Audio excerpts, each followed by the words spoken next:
Imagine this. A man in his late 50s, successful, calm, respected, suddenly ghosts every dating app, ignores every flirt, and swears off women for life. People whisper he's bitter, burned, broken. But when you sit him down and ask why, his answer is ice cold and razor sharp. I finally did the math, and the numbers made me sick. Not heartbreak, not revenge. Cold, hard accounting of decades spent pouring everything into women who gave back almost nothing. And once he saw the truth, he couldn't unsee it. This isn't about angry men raging online. This is about quiet, rational men waking up to a hidden, psychological imbalance so massive it rewires their entire view of relationships. If you're a man over 50 who's starting to feel that shift, or if you're younger and want to know why so many older men are walking away forever, stay with me. Because what I'm about to reveal will change how you see every relationship you've ever had. Let's go back 20, 30 years. You were in your 30s or 40s, grinding, building, becoming the man you thought women wanted. Stable job, emotional maturity, ready to commit. But women in their prime dating years, they looked right through you. You weren't exciting enough. Too safe, too nice. They chased the thrill, the bad boy, the chaos. You got rejected fast. You're great, but we're in different stages. Translation, you weren't sexy yet. Your value, stability, loyalty, provision wasn't desirable back then. So you dated women your age, built a life, gave everything. Fast forward. Now you're 55, 60, maybe grayer, slower, and suddenly those same types of women, or even younger, ones are sliding into your messages. Why now? Here's the dark truth they never say out loud. Nothing about you changed. What changed is what she needs. Back then she needed fireworks. Now she needs a safety net. Back then you weren't useful. Now you are. And that realization hits like a gut punch. Because being wanted only when you become convenient doesn't feel like desire. It feels like being settled for. Like you went from not good enough to good enough until something better shows up. That single thought plants the first seed of doubt. Men start asking the question they avoided for decades. What did I actually get back for everything I gave? And when they finally look, the imbalance is staggering. So staggering, it triggers a psychological shift most people never see coming. Think of relationships like investments, because deep down, your brain does. You poured in time, money, emotional labor, sacrifice. You expected some return, but most older men who walk away finally run the numbers. Take money, over 30 years. A man earning average income brings in roughly $2 million.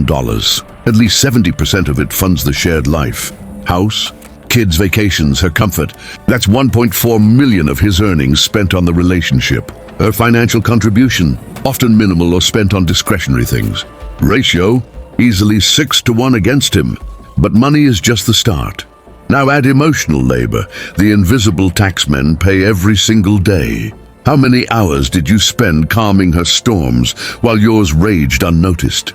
Estimate 10 minutes a day managing her emotions. 30 years. That's over 1,800 hours. A full year of unpaid emotional work. How much support did you get when you were breaking? Be honest. Most men admit maybe 10% of what they gave.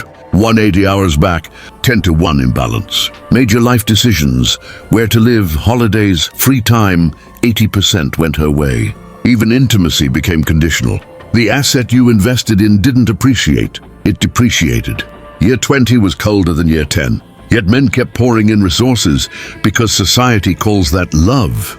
But one day, a man pulls out a sheet of paper and lists both columns. And what he sees on her side changes everything forever. I knew a man named Robert, 57, freshly divorced after 32 years. He showed me that list. His column, 43 items, provider, emotional rock, father, planner, fixer, protector.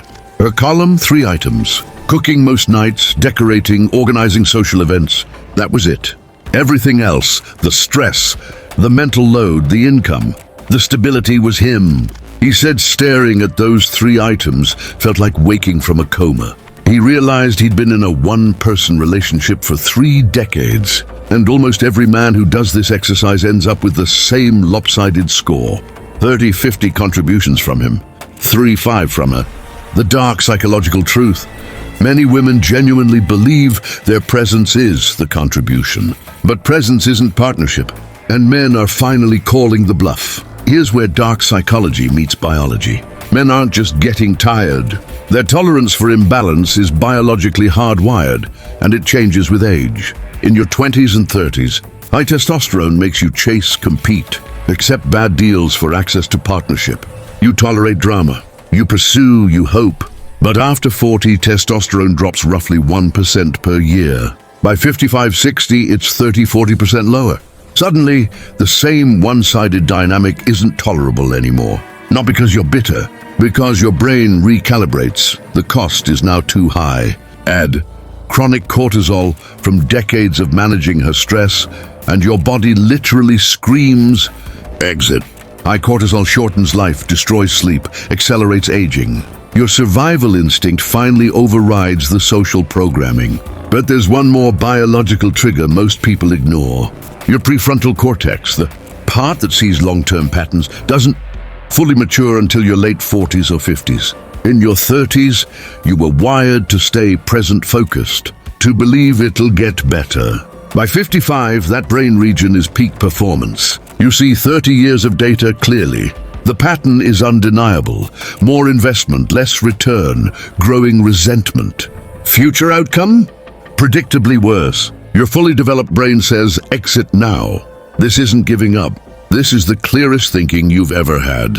Then comes the moment, the quiet, undeniable moment when denial finally shatters. For some, it's sitting in the driveway, dreading walking inside. For others, it's a crisis where she fails to show up. But that moment is never the same again. One man told me he sat in his car 20 minutes every night, just to delay going home. His neighbor asked if he was okay. He replied, just enjoying the quiet. And in that second it hit him. His car felt more peaceful than his own house. Another man lost his father. Instead of support, his wife was annoyed that he wasn't emotionally available for her. Another overheard her on the phone.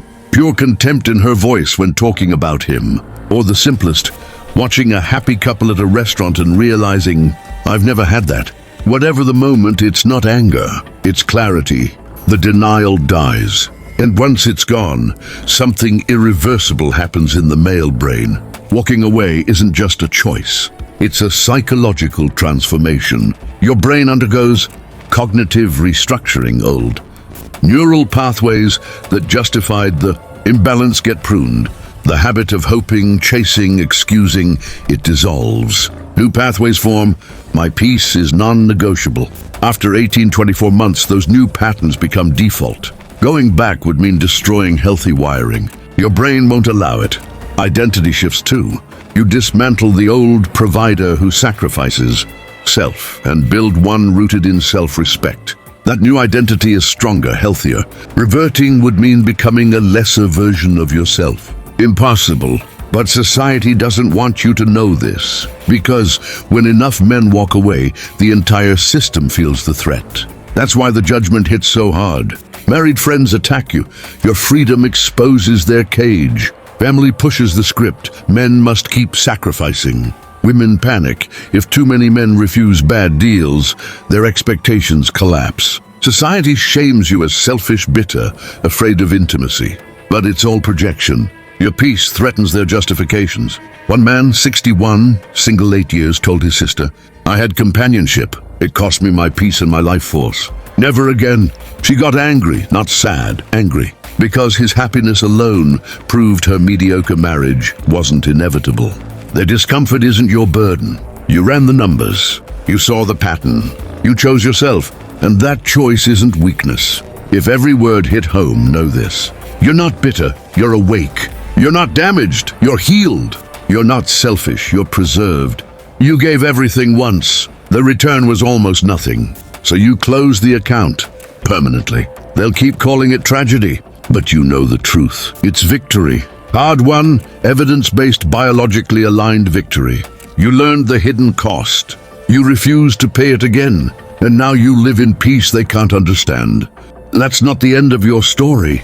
That's the beginning of the life you were always meant to have. If this spoke to you, drop a comment. I see it now. You're not alone.